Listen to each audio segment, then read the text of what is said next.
haven't met her yet, she is Pastor Daniel's wife. Of course, they are our new Chinese pastor here. So, Sharon, tell us just a little bit about how you grew up, where, schooling, some of those fundamental things. Yes. I grew up, I was born in Taiwan, grew up in the capital city, Taipei, and I finished my university and majored in German. But don't ask any of that. I just learned for 4 years, but spent 15 years to forget it. Good job. I'm the middle child of 3 girls. Yeah. Okay. How did you meet Daniel? I met him when their church was looking for a BBS teacher, and they were hoping for a Christian teacher, so they found me. And then after that we become friends, and he was very helpful with my service in the church. So once I know that he had a problem like trying to find a place to study and prepare for his final report of his seminary, I was like, okay, he needs help, I can help him. So because his library in the seminary closed up in the holiday season, so I offered him a house, an ensuite that has been vacant for about 2 years. I said, you can use that house, you can use the ensuite, and you can prepare your final report there. And I realized something interesting, that he always keep the room clean up all the garbage. And you know, the house has been quite dirty, especially the washroom, or you call restroom. Yes. Okay, restroom, yeah. So I started to notice that he, like 2 weeks after he used the room, he brought back some cleaning utensils and started to brush the whole washroom, restroom like shining. So, and I just show no signs of recognition or appreciation. I just wanted to know how long he can keep doing it. And to my great surprise, like he did that every 2-3 weeks, all the way till like 6 months. So that really impressed me. I don't know anyone who would try to do that, like to impress a girl, cleaning toilet on his knees. So he's a keeper. He's a keeper. So you moved to Canada. Yes. How long ago was that? I moved to Canada in 2009 after we got married for a bit over a year. I stayed in Manitoba, a city called Brandon, for 3 years and 9 months, and we planted a church there. And then we moved on to Calgary.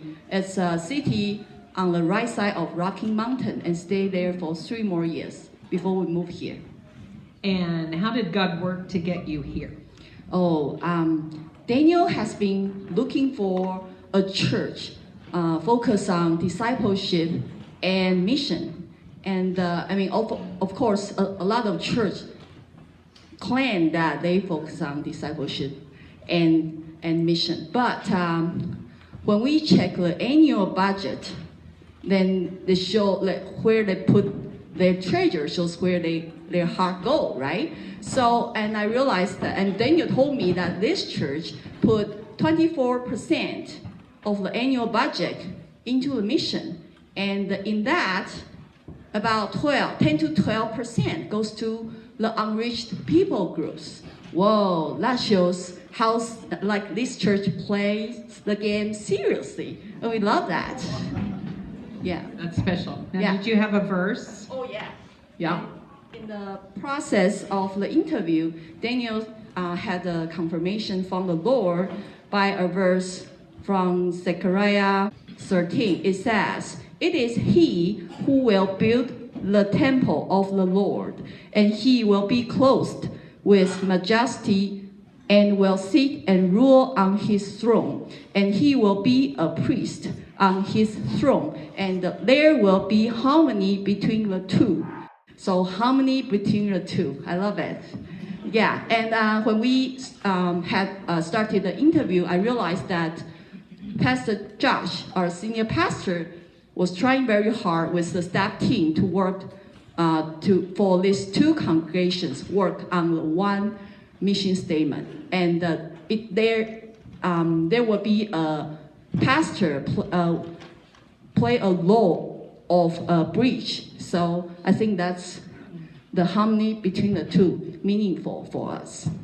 That's great. I know that's been Daniel and Sharon's heart, is just to unify our two congregations and work together to make disciples of Jesus Christ. Exactly. That's great. Okay, let's switch to Christmas. A favorite Christmas tradition.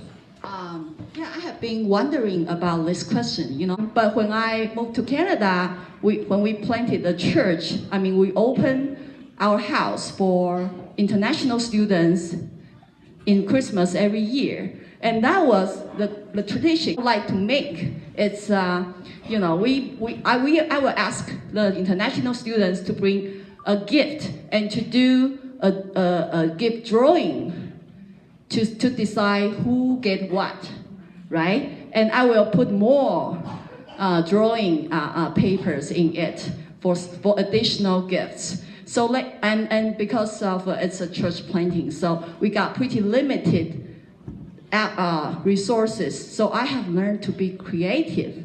So how do I do that? So they might open a drawing, a note, and says, "Whoa, congratulations! You got a great opportunity to master a special Canada skill with Pastor Tian, snow shoveling."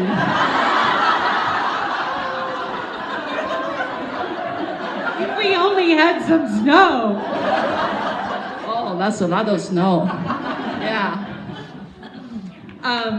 So, Sharon, tell us about a most unfortunate Christmas experience that you had.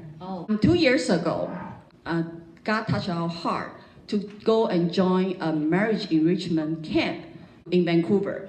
But that was the timing, as I was not sure about that, because Daniel was not employed. The payment from the government of the insurance payment was only up to 8 months, and December was the last month. So instead of save the cash, God asked us to spend the money to go traveling. I was not sure about that, but God confirmed it, so we did. So when we got back from the trip, we stepped into the house, and we realized, the house got flooded because of a pipe underneath our kitchen sink, for some reason, was disconnected. So the water just flowed, and according to the water bill we received later, it charged us $2,000. And it has been flowing for 4 days. Yeah, and we walk into the basement, we feel like you walk into a cave underneath a waterfall. And so 75% of the house got wrecked. So it needs a lot of time and money to do the renovation. And the insurance company called us and say, "So what happened?" And I explained, and he said, "Do you have someone to go check your house?" I say, "Yes, that's our neighbor." And say, "Do you give your key to him?" I say, "No, I don't know. We need to do that." And he just come over and check the mailbox. And he said, "Can I talk?" And when's the last time he checked? I said, "I don't know. You need to ask him. Can you give me his number?" I say, "Okay." And so he went check. And we stay in a hotel. We have to. We don't even need to unpack. So there we were a week before Christmas with a crisis on our hand, and doesn't know really what to do with that. So That's the most unfortunate one.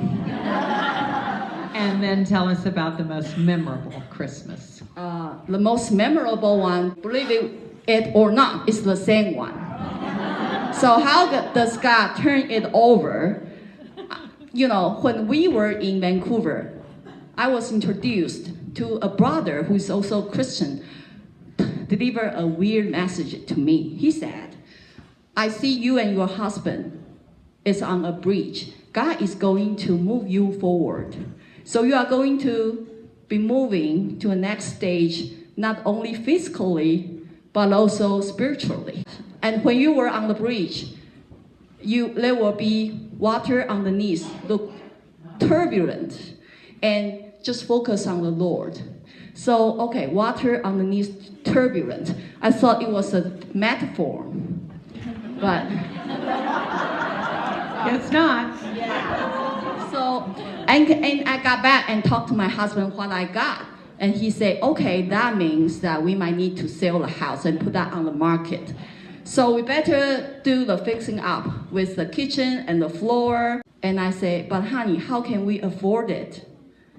So we pray in the hotel and for overnight and waiting to join the meeting with the insurance company, whether or not we can get covered. Okay, then I got the message. Don't be afraid, it's I. Okay, and Daniel he reached down from on high and took hold of me. He drew me out of deep waters. He brought me out into a spacious place.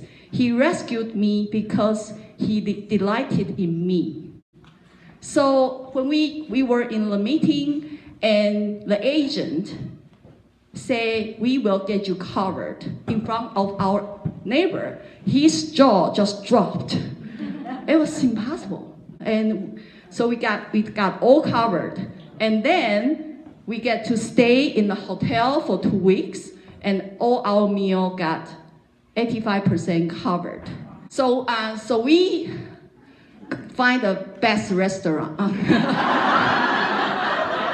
Enjoy the lobster and steak and take a photo to show people we are okay. We are not a victim only, but so yeah. Yeah, so and after 2 weeks after Christmas, we got moved into a downtown apartment, all furnished, with a housekeeper doing our laundry every week. So for some reason, it's so expensive than motel. I don't know why. Daniel didn't have to clean the toilet. No. So it was amazing that our friends, brother and sister, called us, trying to comfort us. They say, whoa, this poor young couple get attacked by devil, So they call and try to give us their care. But they didn't expect a couple who was like overjoyed, saying, praise the Lord! Yeah, so they were encouraged by us. Yes. So how can we afford it to renovate the whole house? The whole total coverage, the insurance company has paid up to $133,000. In that, $60,000 goes to the house renovation. How good is that? We can do the house renovation before we sell the house. And I don't even bother to have a garage sale to get rid of stuff. Yeah, they all go turn to cash. I love it. That's great. We love you, Sharon. Thank you for being here tonight. These can be lethal, so be very careful.